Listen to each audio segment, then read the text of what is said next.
Sama seperti orang Indonesia, orang Jepang juga suka makan ubi sebagai sumber karbohidrat. Tapi ubi Jepang berbeda ya dengan ubi lokal. Ubi Jepang ini lebih manis. Dibanding dengan ubi lokal, dari luar ubi Jepang punya bentuk yang lebih bulat dan sedikit memanjang. Warna kulitnya juga terlihat lebih merah pekat, mirip seperti bawang merah. Di bagian dagingnya, ubi Jepang punya tekstur yang lebih halus dan lembut, juga rasa yang manis. Serat-seratnya juga nggak kelihatan kasar, mirip kentang yang direbus kan? Makanya, ubi Jepang punya tekstur yang nggak mudah hancur. Ubi Jepang yang lagi panen ini adalah ubi Jepang varietas Beni Azuma. Ubi jenis ini sudah bisa dipanen saat tanaman berumur 4-5 bulan. Lebih cepat daripada ubi lokal yang bisa dipanen pada usia 6 hingga 8 bulan. Lokasi pembudidayaan ubi Jepang Beni Azuma ada di kawasan Mojosari, Jawa Timur. Dataran tinggi seperti ini memang cocok untuk menanam ubi Jepang, yaitu pada ketinggian sekitar 400 sampai dengan 600 meter di atas permukaan laut. Wih, banyak banget ya ubinya. Kebun seluas 1 hektar ini bisa menghasilkan ubi sebanyak 2 ton loh.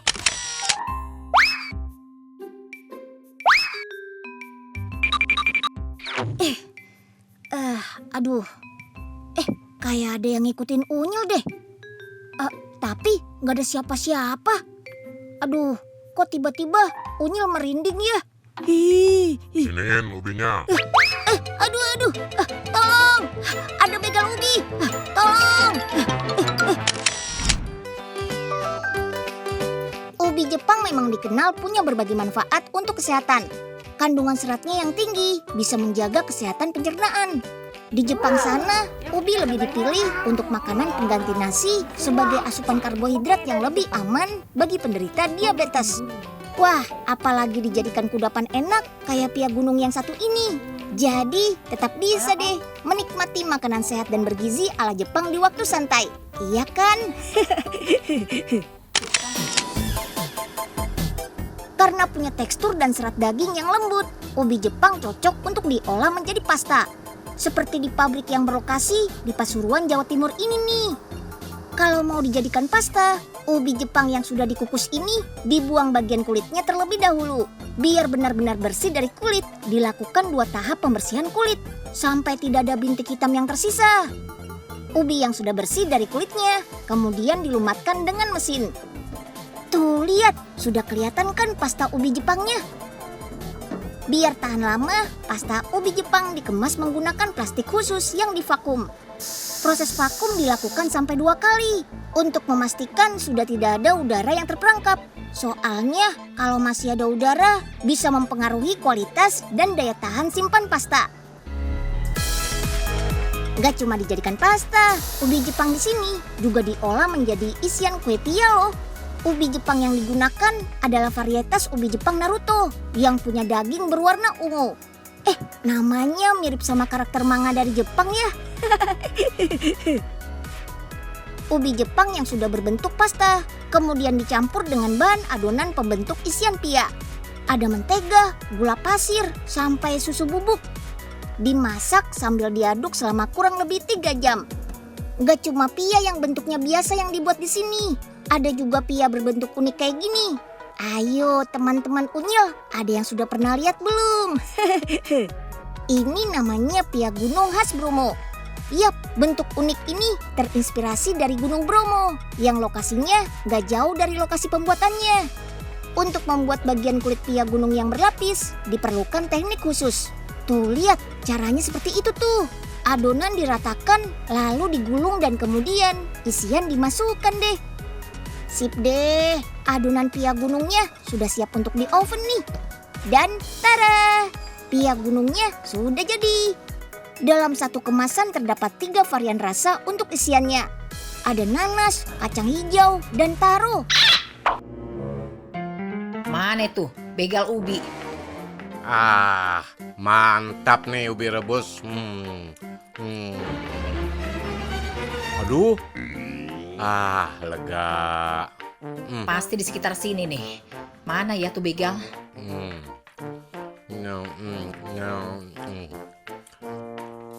Aduh, aduh, aduh, aduh. Ampun, dah ah. Bau apaan sih nih? Busuk banget baunya.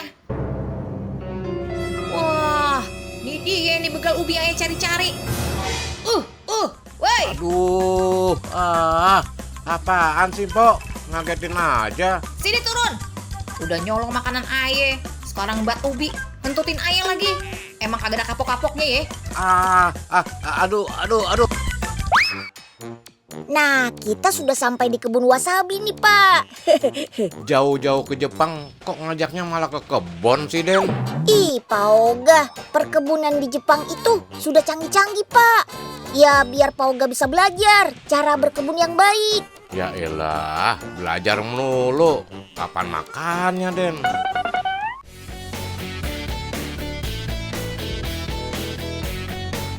Oh iya, Pak Oga, tahu nggak?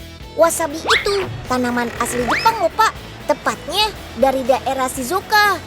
Oh, pantas baru lihat. Ini batang tanamannya ya, Den? Bukan, Pak. Yang ini tuh bagian akarnya. Harus dicuci dulu nih untuk menghilangkan sisa-sisa tanah yang menempel. Nah, kalau ini baru batangnya. Cara mencucinya beda lagi, Pak. Batang wasabi ini juga bisa diolah jadi bumbu masakan, Pak. Wah, seger ya, Den, kalau lihat yang hijau-hijau begini. Pasti enak nih buat lalapan. Ye, Pak Oga, ini tuh bukan buat lalapan, tapi mau dibikin jadi pasta, Pak. Nah, habis dicuci, sekarang waktunya dikukus nih, pakai mesin steamer. Ini hanya untuk membunuh kuman alias bakteri, Pak, biar nggak gampang busuk. Loh, kok nggak sampai mateng, Den, ngukusnya? Ya enggak lah, Pak, kan cuma buat bunuh kuman aja. Oh, berarti udah bisa dimakan dong, Den. Bisa sih, tapi ribet kalau kayak gini. Harus diolah dulu jadi pasta. Pertama, mesti dipotongin dulu kecil-kecil. Habis itu disaring deh untuk memisahkan kotoran-kotoran yang ikut. Nah, bahan baku wasabi sebanyak ini nggak semuanya langsung diolah jadi pasta loh, Pak. Sebagian harus dibekukan dan disimpan dalam ruangan pendingin untuk stok persediaan. Kenapa harus dibekuin, Den? Biar awet gitu deh, Pak. Soalnya kan kalau dalam keadaan beku, cita rasa dan aroma wasabi bisa tetap terjaga dalam waktu yang lama. Oh, gitu. Terus cara bikin pastanya gimana, Den? Kalau bikin pastanya sih gampang aja, Pak. Tinggal dihaluskan aja pakai mesin blender. Kayak bikin es jus buah gitu deh. Asal Pak Oga tahu nih, wasabi di pabrik ini memang sengaja nggak dimasak sampai matang. Biar cita rasa dan aroma khas wasabinya tetap terjaga. Kalau Pak Oga mau tahu tanamannya, sekarang kita lihat kebunnya nih, Pak. Tuh, Dayo Wasabi Farm ini lokasinya di daerah Nagano. Oh, kayak gini, Den. Kirain tinggi pohonnya. Iya, Pak. Tanaman ini tuh termasuk keluarga kubis-kubisan. Hanya bisa tumbuh di daerah beriklim sejuk dan butuh air bersih dari pegunungan langsung. Biar hasil panennya bagus dan segar. Emang nanamnya gimana nih, Den? Sama kayak nanam pohon biasa kok, Pak. Pertama, ya harus disiapkan dulu nih bibitnya. Di lahan khusus ini, bibit ditanam selama setengah tahun. Setelah itu baru deh dipindah ke lahan berair seperti ini. Tapi, Den, kok atasnya pakai ditutupin segala sih? Nggak boleh kena matahari ya? Betul banget, Pak. Soalnya kalau sampai kepanasan kena sinar matahari langsung, kandungan airnya jadi berkurang. Ya akibatnya cita rasanya jadi beda, Pak. Jadi nggak bagus gitu deh hasil panennya. Terus yang bisa dipanen yang mana nih, Den? Yang boleh dipanen itu tanaman yang sudah berumur 2 tahun, Pak. Biasanya panen wasabi dilakukan di bulan Mei dan Juni. Hasilnya bisa sampai 15 ton loh, Pak. Widih, banyak juga ya.